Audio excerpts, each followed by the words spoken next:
Good morning. Welcome to the Community Church of Chapel Hill, Unitarian Universalist. I am Michelle Itano, a member of the Worship Associates Ministry. I especially want to welcome any visitors or newcomers to our church and to call your attention to the special note for you. Welcome guests and newcomers on the backside of the order of service. I would also like to welcome those of you attending online. Lyrics to hymns and all elements of the service may be found on the screen, and a complete order of service, including this week's announcements, is available via the link in the Sunday morning email and on the church website. Our in-person Sunday social is held immediately following service. Please turn off or silence any cell phones during our service to maintain a worshipful experience. Whoever you are, whomever you love, however you arrived at this beloved place, you are welcome here. This morning, Salem McNee will provide a Share the Plate announcement. Oh, sorry.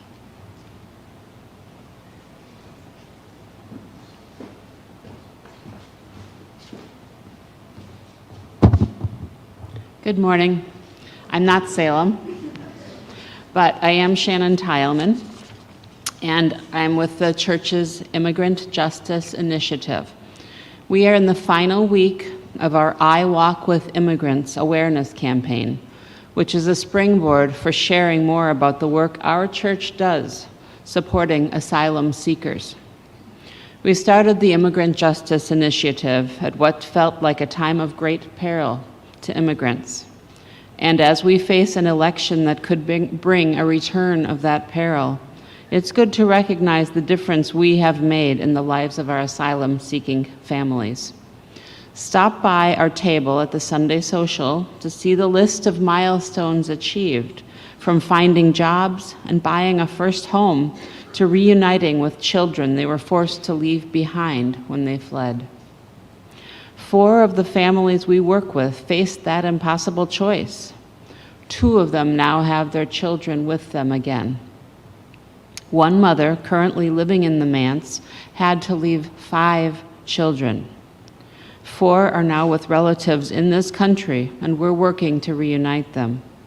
Those reunions are some of our favorite days. So many of you have helped in ways large and small.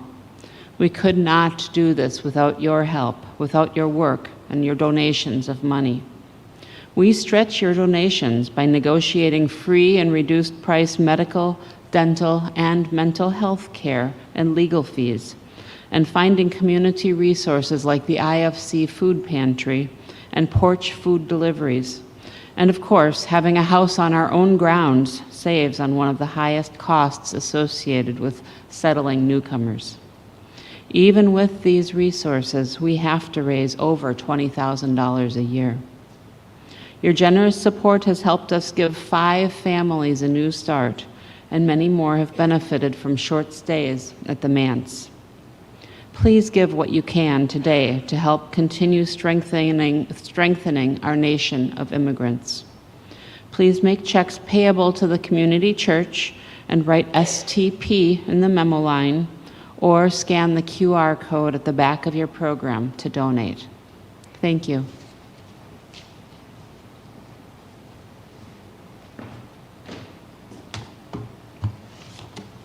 Thank you. Now, please stand in body or spirit for our opening hymn, number 1068 in your teal hymnal, Rising Green.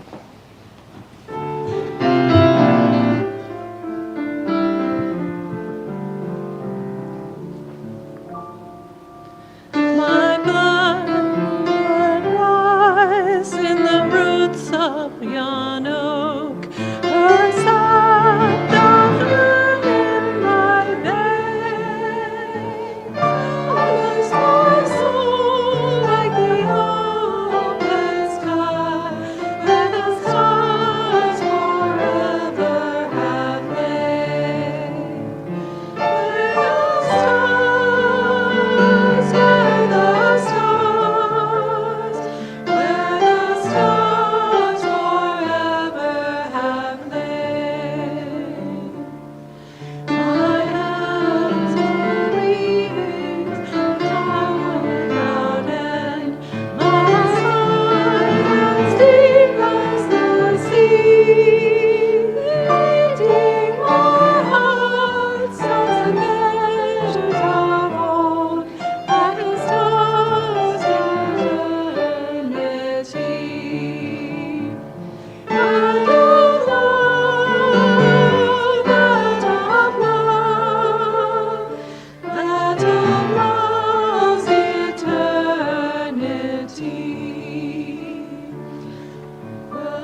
Community by Starhawk.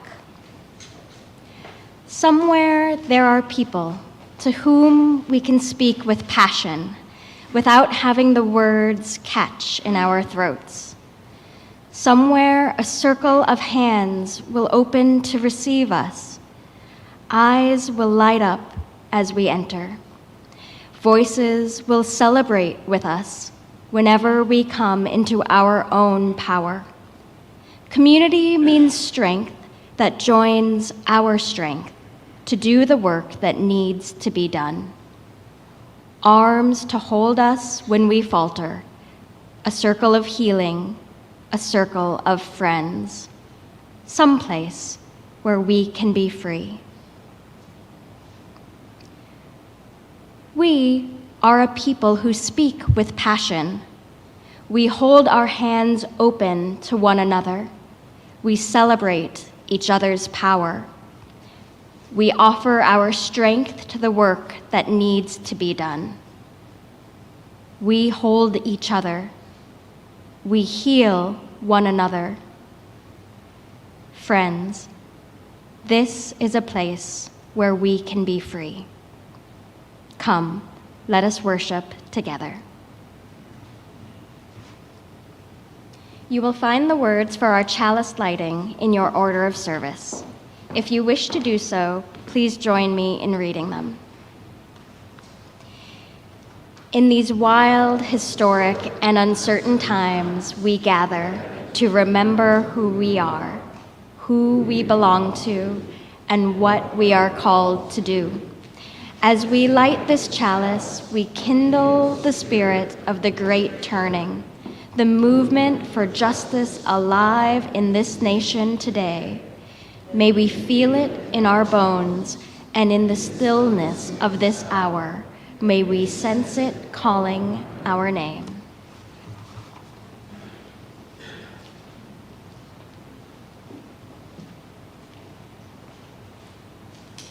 Well, many of you know, you may see in the order of service that Wendy Jevons was supposed to sing with Taryn and me today, and many of you know that she's been very heavily involved in the UU the Vote, and woke up this morning with no voice because she has been using her voice to uplift others. So we'll be singing just the two of us today.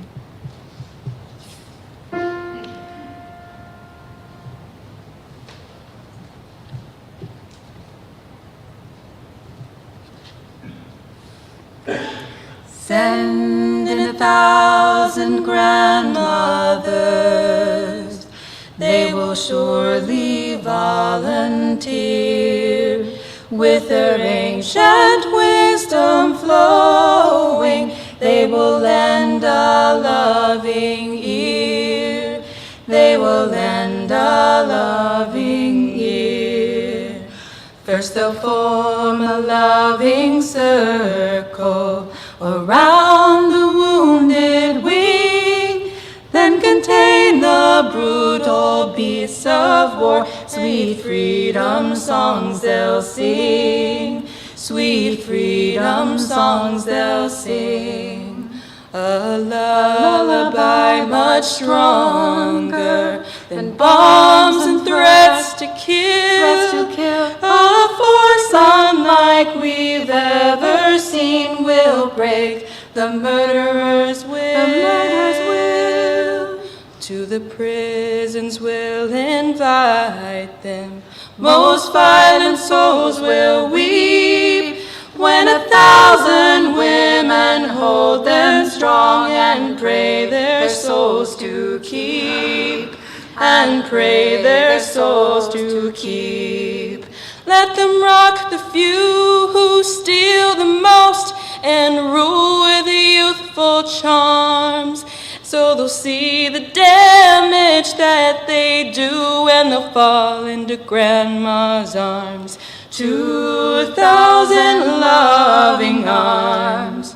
If you think these women are too soft to face the world at hand, then you've never known the power of love, and you fail to understand.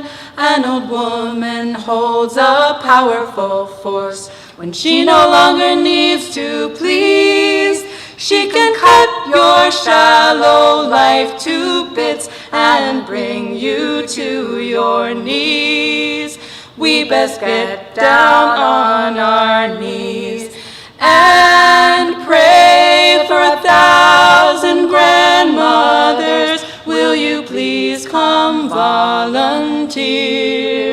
No longer tucked deep out of sight, will you bring your power here? Will you bring your power here?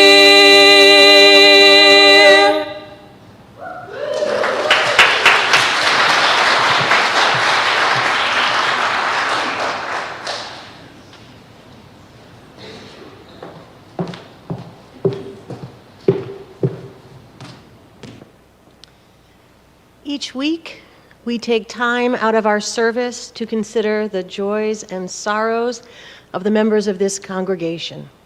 If you have a personal joy or sorrow that you would like to share with us today, we invite you to come down on either side, here or here.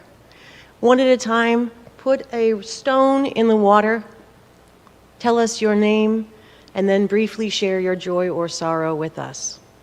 Come, let us enter into this time of tenderness together.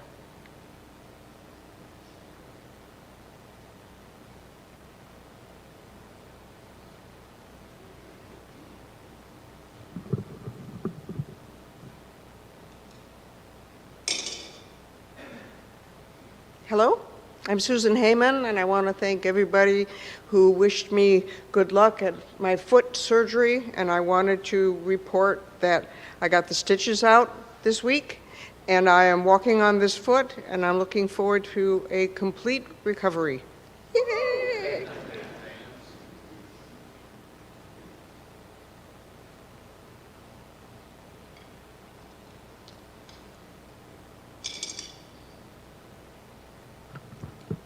Yeah. Thanks. Good morning. I'm Rosemary Dean. I'm a little worn out, but I have an abundance of gratitude. On Friday, I was honored to help lead our Latin American Festival, which is kind of my event each year that really speaks to my soul. And so it was even better this year I felt there was a lot more community connections and a lot of our immigrant community that we could uplift by having them sell products and things and dance groups and connections at UNC that were new with the Latino frat and a dance group. So it was wonderful to experience that and see former students and their families. And yesterday we got to celebrate our business and have a big anniversary and see folks we hadn't seen in a really long time and just be reminded of a lot of beautiful connections there too. And lastly, but maybe most importantly, my dad this week, his life was saved. His heart almost stopped beating. He had a 3rd-degree block, which basically means like half of his heart wasn't getting electrical impulses. It was a powerful reminder to me to listen to my intuition, which I'm working at, like just in life. I've realized how disconnected I was from that. But I had a premonition last weekend that his heart was going to stop. And thank goodness the universe got other people to him in time. So they put in a temporary pacemaker immediately, then a permanent one. And so I'm just praying to the universe that his heart strengthens, because currently he's still in heart failure. But I'm going to go travel to see him next weekend. Thank you.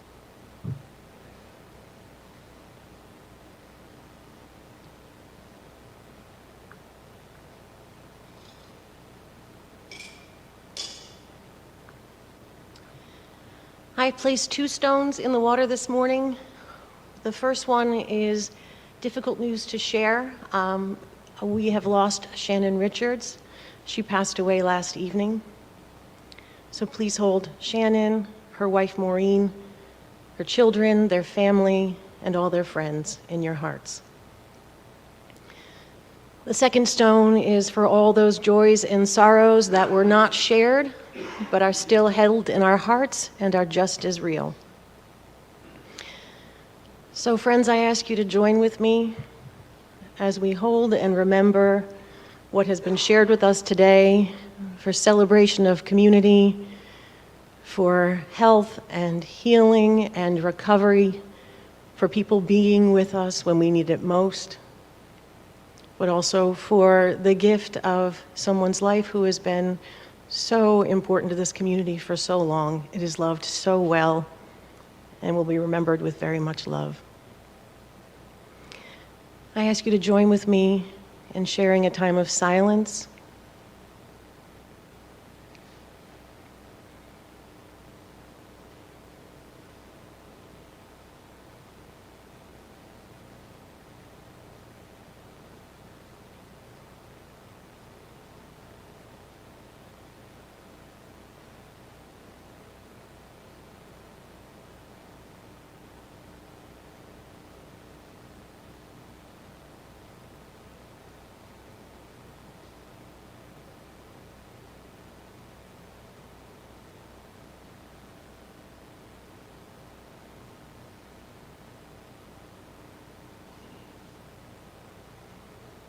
Amen.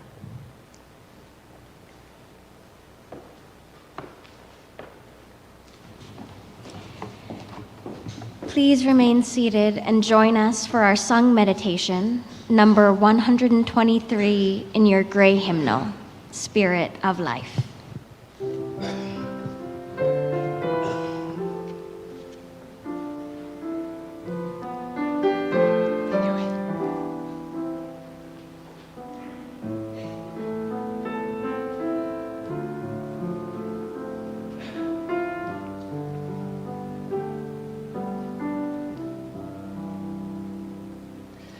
Spirit of life, come unto me. Sing in my heart all the stirrings of compassion. Blow in the wind, rise in the sea, move in the hand, giving life the shape of justice. Roots hold me close, wings set me free. Spirit of life, come to me, come to me.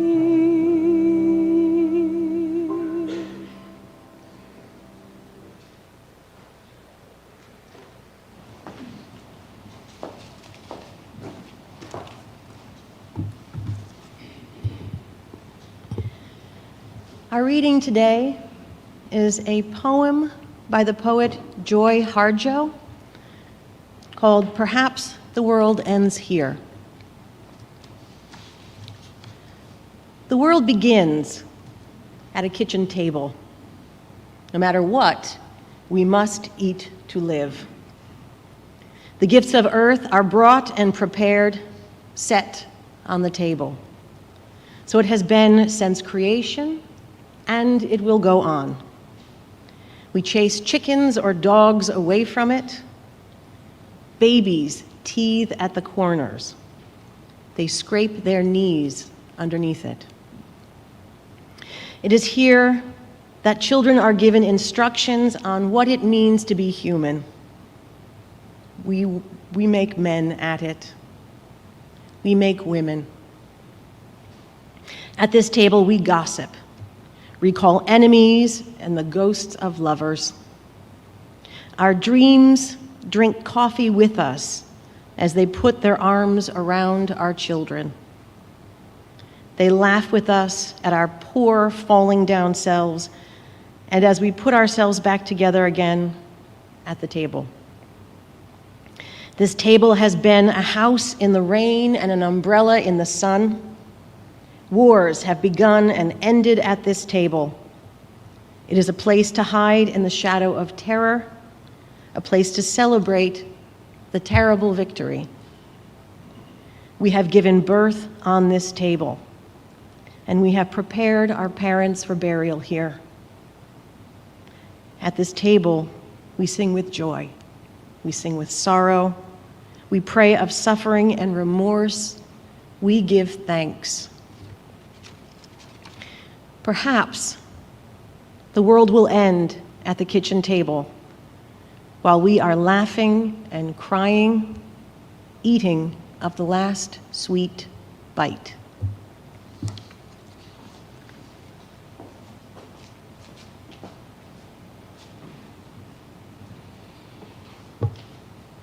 Freely have we received gifts that minister to our needs of body and spirit. Gladly we bring to our church and its wide concerns a portion of this bounty. If you wish to donate online, there is a QR code on the back of the order of service, and there is information on the church's website. Today, our generosity extends beyond our walls as we give to today's Share the Plate.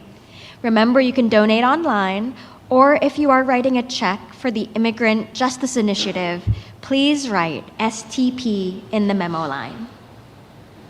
We will now receive the morning offering.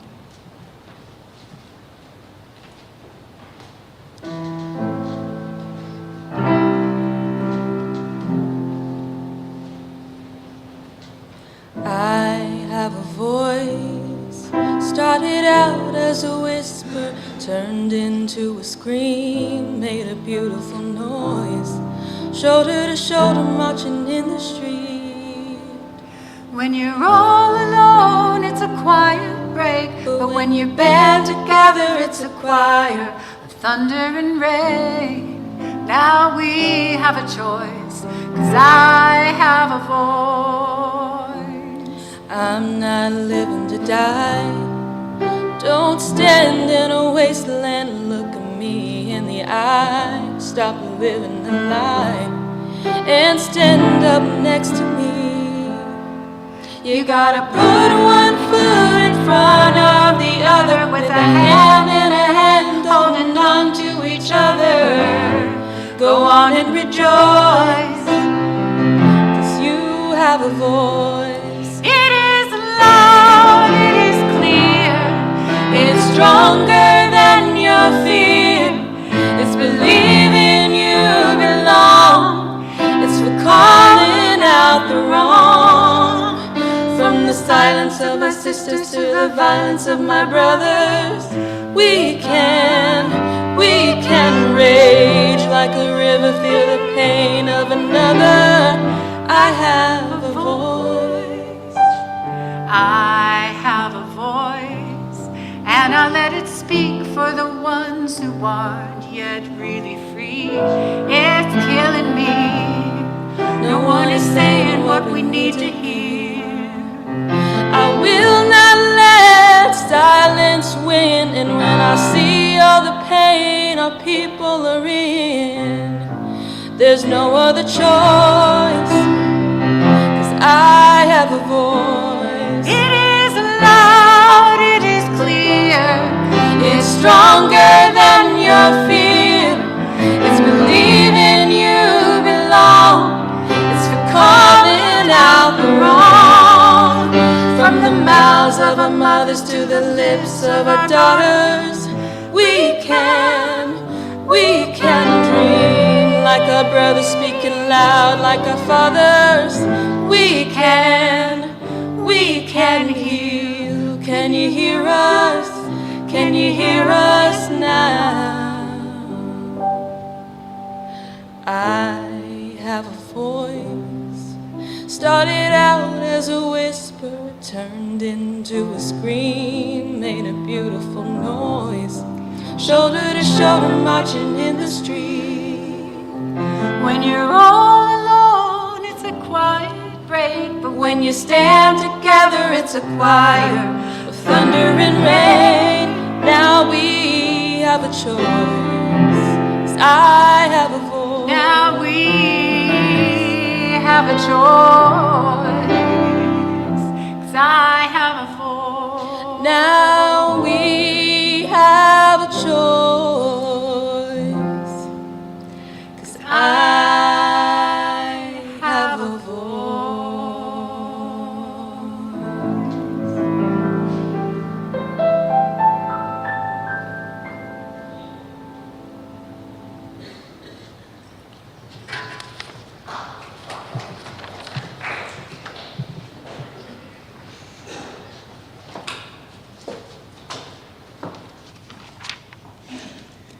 There is no way to follow that other than very humbly.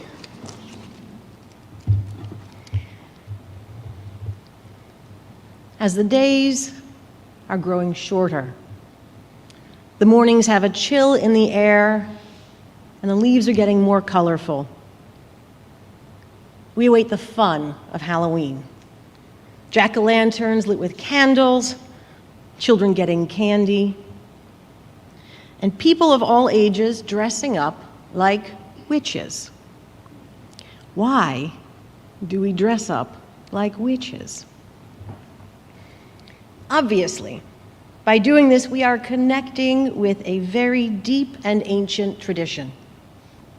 A complicated, sometimes dark and dangerous, other times celebratory and empowering tradition. But always, it is a tradition that has its roots in feminine spirituality and feminine power.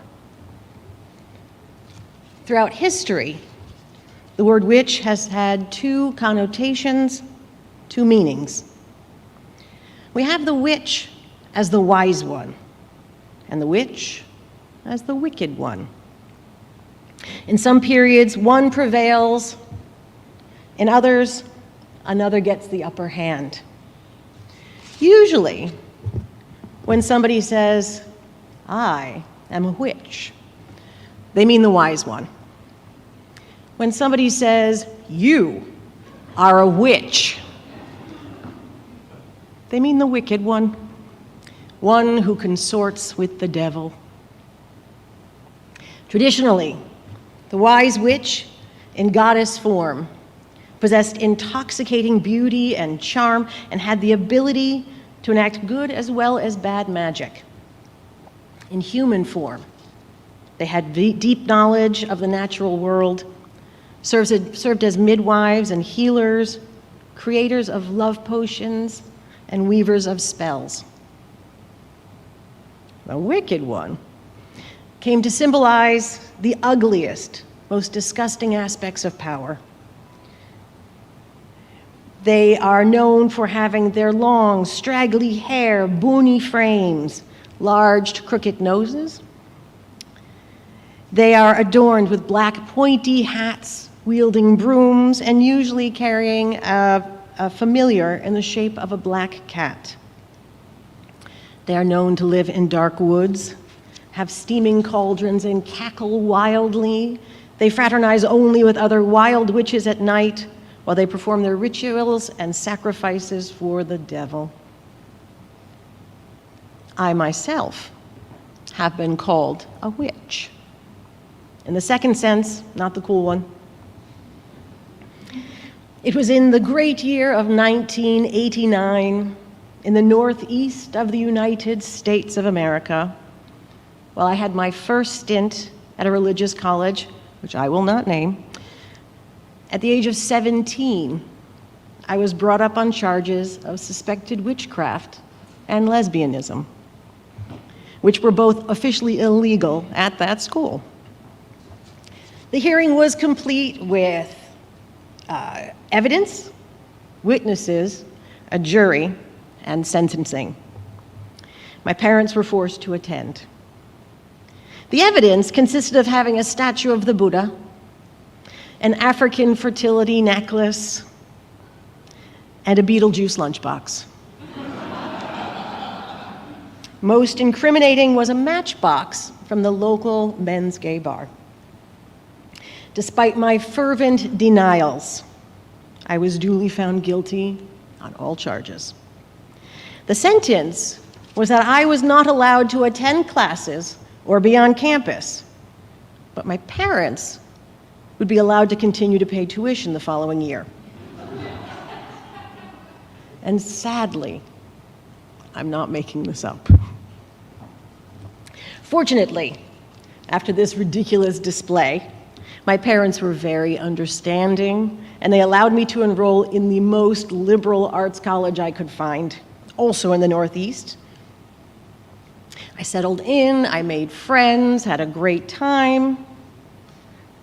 But in my second year, I was once again accused of witchcraft. Now, possibly this was because people knew of my criminal record in this direction, but a fellow student complained of being tormented in her dreams, and that somebody was sending bees to her dorm room to attack her. She accused me publicly of being the culprit. Now, I did not have a trial, but student outcry led to an intervention by the faculty, who asked me very poignantly to use my powers for good rather than evil. I tried to point out that it was spring and that the student lived above a lilac bush. That did not help. This may sound absurd and funny, but it was quite frightening. People relished the idea of having a witch in their midst, and they had a lot of fun at my expense. Why accuse me of being a witch in the first place? I had never been a practitioner or identified as a witch. I learned that expressing my spirituality was dangerous. I felt tarnished by this for no reason, but it made me angry, and it made me so frightened. So I just stuffed it down, turned it into a joke, and then I kept my mouth quiet. It seems that there is some ingrained fear of feminine spirituality. This becomes particularly clear during times of suffering and confusion. In the 1400s, during the Little Ice Age, decades of plague and war and starvation, this greatly disturbed people's understanding of the world and their belief in God. They were looking for answers, and usually they came in the form of a scapegoat. Now, probably the most salient example is Joan of Arc, who led an army in an insurrection against the British occupation of the French and was very successful. And this probably could not have been done by a man, with both the British and the church authorities found extremely offensive. She was captured, convicted of heresy and witchcraft, and burned at the stake. Here we notice a pattern in the persecution of witches. Very often the reason for the persecution is rather mundane, nothing to do with spirituality or magic, but more the desire to eliminate your opponent.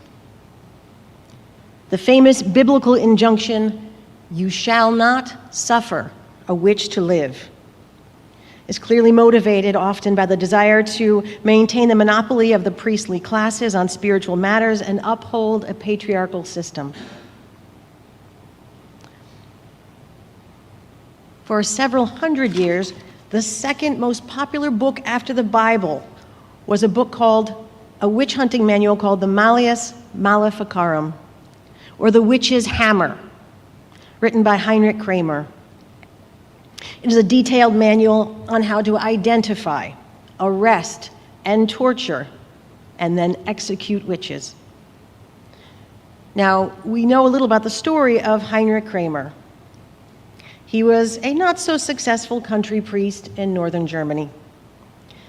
His sermons were not popular, and so he tried to make attendance mandatory.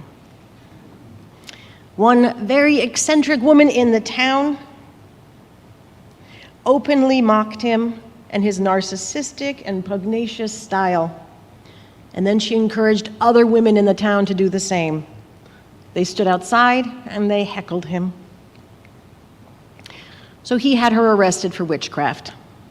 She was arrested, she was tortured, up until the time that the local bishop intervened and then had Heinrich Kramer publicly humiliated and banished from the region for his crimes. His next move was to ask for the Pope's protection, and then he began writing the most vengeful book, which started the Europe-wide craze of witch hunts and trials, resulting in what is estimated to be between 50 and 100,000 people tortured and killed as witches.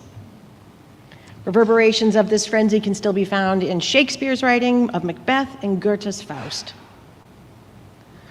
The laws against witches in England were renewed repeatedly until 1951. The last witch trial took place in 1944 when a woman with psychic abilities correctly predicted the sinking of a British ship, and she was imprisoned for it. In our own times, according to The Guardian, on September 27th, 2024, Pastor Lance Wallnau, a self-described prophet, appeared in Monroeville, Pennsylvania, and stated that, now I'm saying a prominent politician who shall remain nameless, she is being guided by demonic forces and has used the spirit of Jezebel to deceive followers. She can look presidential, referring to her debate performance. That's the seduction of what I would say is witchcraft. That's the manipulation of imagery that creates an impression contrary to the truth, but it seduces you into seeing it. So that spirit, that occult spirit, I believe is operating on her and through her. We know the real reason for such accusations is to do political harm. But after being on the receiving end of such accusations, I understand that the harm goes much deeper. A witch is something beyond the pale of humanity, something in league with Satan. You can take away a witch's rights, dignity, property, and bodily autonomy. In fact, it is good to harm a witch from some religious perspectives. Fortunately, in our faith, we do not have this perspective. We know from our own history that many Unitarians in Transylvania and Poland suffered a similar type of persecution as heretics in the 1500s. We make room for differences. We support and celebrate feminine spirituality. In our church movement, we have a thriving covenant of Unitarian Universalist pagans. The word witch is a term of respect for us.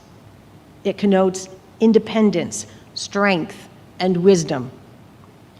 This movement has been heavily influenced by the work of Starhawk. One of her ideas is that there are different types of power. Not just power over or power of domination, but the power from within. So what are the features of feminine power? It is not about domination or aggression. It is much more about compassion, communication, and connection. It is about giving and sharing rather than taking. This is what is largely missing and out of balance in the technological and masculine-centered power system that we are all living under. Our culture favors the power of domination. Winners take all, leaving many people cut off and left out, finding themselves lost and alone on the internet. People can often find themselves going down dark corridors, running into very strange ideas. Just like in the dark woods of a fairy tale, it's easy to get frightened and believe that evil forces are at work. And it's comforting to find people to join in with you in fighting these evil forces. And much like in the 15th century, we find ourselves living in a time of war, pandemic, extraordinary numbers of natural disasters and famine. People are frightened, they are confused, and they're looking for someone to take their anger out on. This idea of suppressing feminine power has taken hold, and it is not going to go away easily. And it can either continue out in the open, or it can fester and grow underground, but with far more virulence. Reproductive rights have already been taken away from many of us. There are political leaders that do not want to stop there. They want to control our body autonomy, who should have children, and who should be ashamed because they do not. They want to control how we live our lives, not just what we do with our bodies. And they say that they will be our protectors. Never.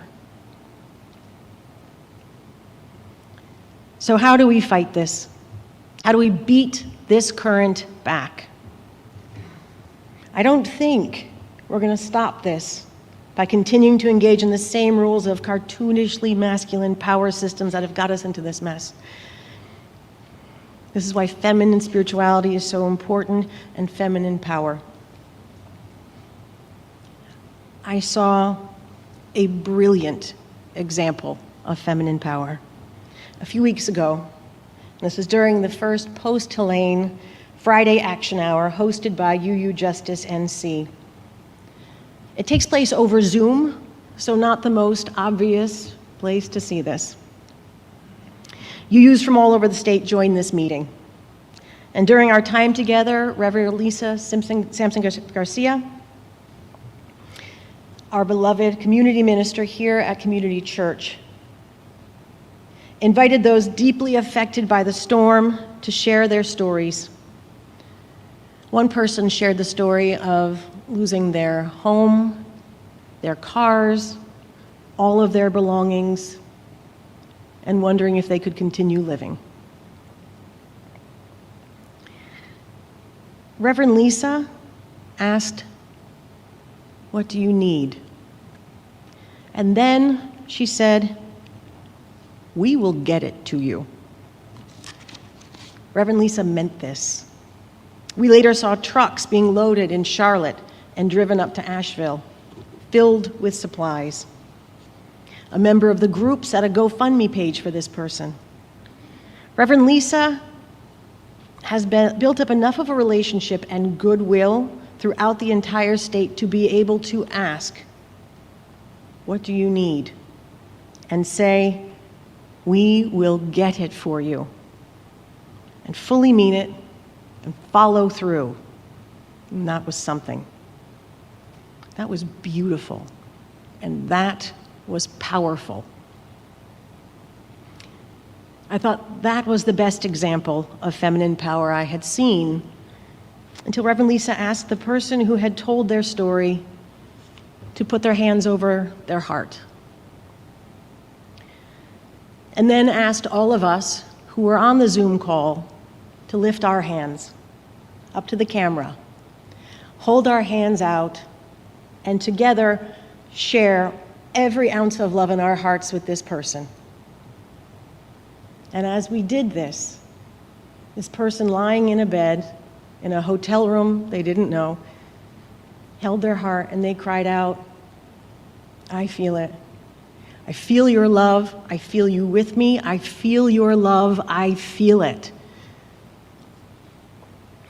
And they cried, And we cried. Most of us cried.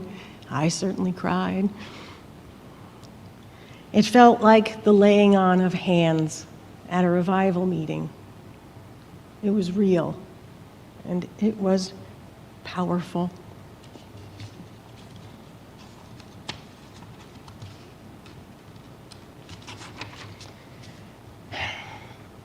It made me completely rethink about what feminine power could be, what our movement could still do, despite the confines of a technological world.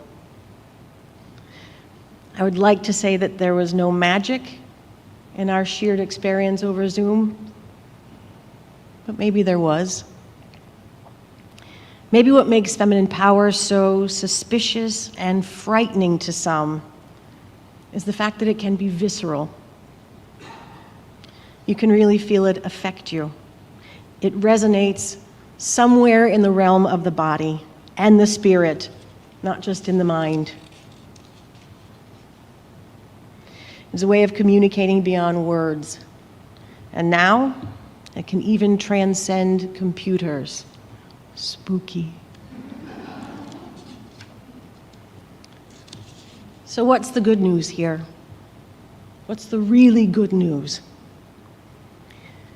Well, as the days grow darker and more mysterious, and as we prepare for our day of remembrance and Halloween, we know that we have the knowledge and the resources to keep malignant forces away. We can use our voices without fear or hesitancy, the full strength of our voices to make a beautiful, beautiful noise to break through the darkness. So loud, so powerful, that our love will transcend any device or filter and be truly experienced all around the world. May it be so. Amen. Blessed be.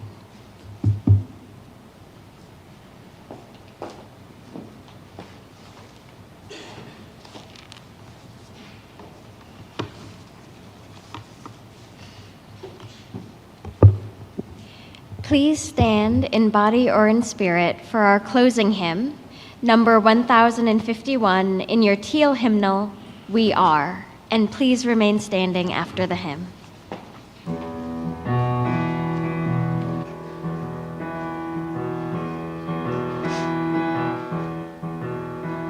For each child that's born, the morning star rises and sings to the universe who we are.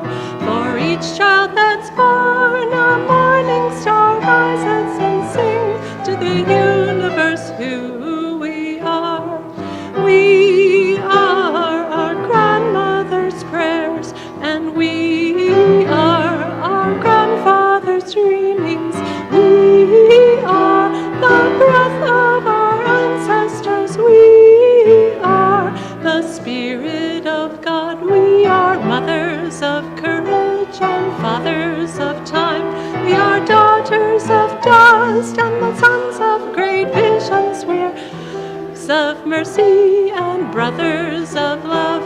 We are lovers of life and the builders of nations. We're seekers of truth and keepers of faith. We are masterpiece and the wisdom of ages. We are grandfather's dream. We are our grandfather's dreamings. We are the breath of our ancestors. We are the Spirit of God. We are mothers of courage and fathers of time. We are daughters of dust and the sons of great visions. We're sisters of mercy and brothers of love.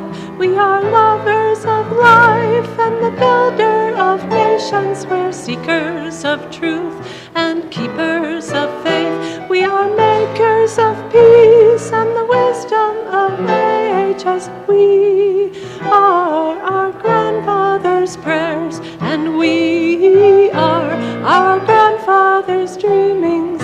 We are the breath of Spirit of God. For each child that's born, a morning star rises and sings to the universe who we are. For each child that's born, a morning star rises and sings to the universe who we are.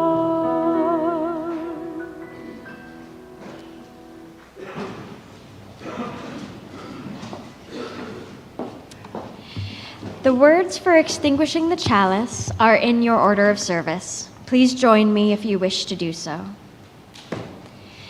We extinguish this flame, but not the light of truth, the warmth of community, or the fire of commitment. These we carry in our hearts until we are together again. Let's take a moment to acknowledge and thank all who contributed to making the service so worshipful this morning.